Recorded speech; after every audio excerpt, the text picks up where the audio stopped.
It was a bright Monday morning in downtown Chicago when James Carter, a middle-aged black taxi driver, pulled his yellow cab to the curb near the busy financial district. To anyone watching, he looked like a typical hard-working man, polite smile, clean uniform, and a professional attitude. But beneath that calm appearance was something no one suspected. James wasn't just any taxi driver. He was an undercover FBI agent working on a deep-cover operation involving corruption, drug trafficking, and police misconduct. That morning, his assignment was simple: blend in, stay invisible, and observe. The FBI had received intelligence that a high-profile businessman named Richard Collins was using his wealth and influence to move illegal substances through the city, hidden in shipments disguised as luxury goods.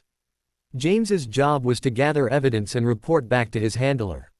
He had been on the case for months, pretending to be a taxi driver to get close to the suspects who often used cab drivers to make discreet deliveries.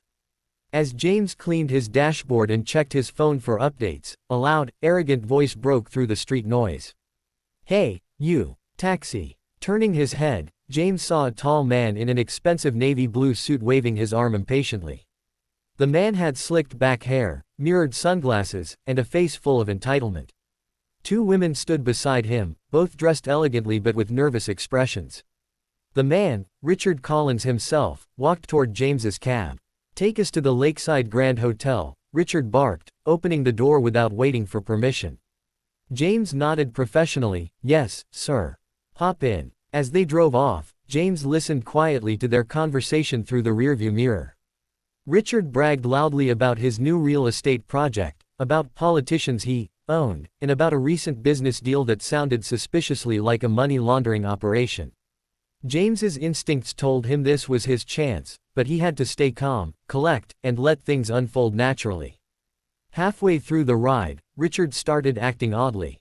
He took out his phone, typed something quickly, then whispered to the woman beside him. When they arrived at the hotel, Richard pretended to look for his wallet. "Hold on," he said, "I think I dropped something in the backseat." He got out, circled around the cab, and leaned through the open window with a smirk. "Here's a tip for you," he said with a strange grin.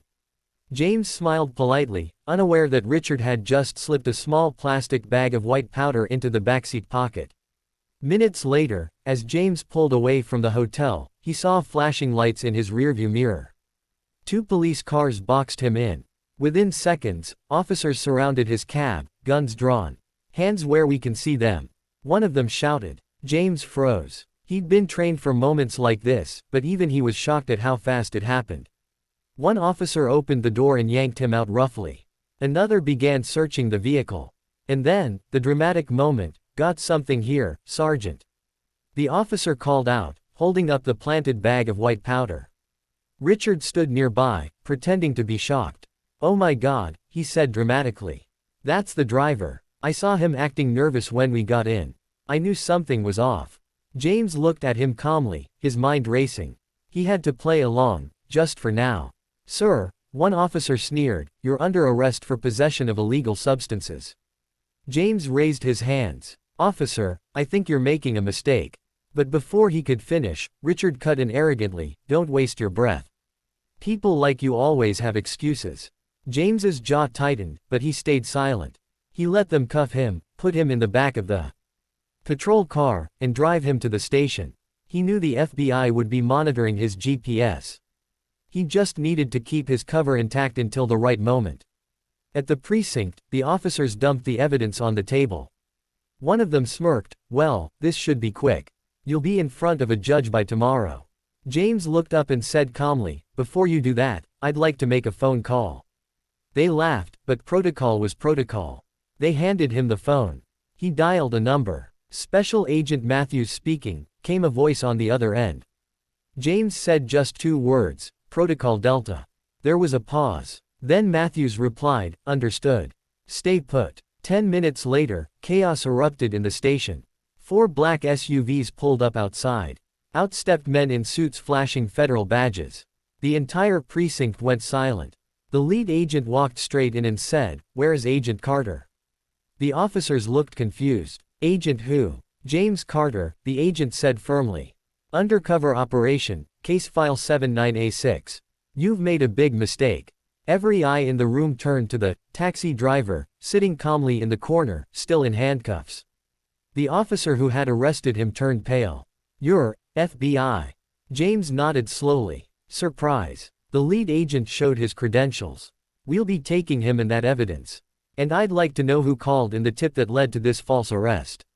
The officers hesitated, but one finally said, "A man named Richard Collins. Said he suspected the driver was a drug dealer." "Perfect," said the agent. "Exactly who we wanted to catch." The next day, the FBI executed a full-scale raid on Richard Collins' company headquarters. They found millions in illegal cash, hidden ledgers, and evidence of his drug network. Richard's fingerprints were all over the planted bag. He hadn't been as smart as he thought. When they arrested him, Richard tried to protest. "You can't do this. I was just helping the police."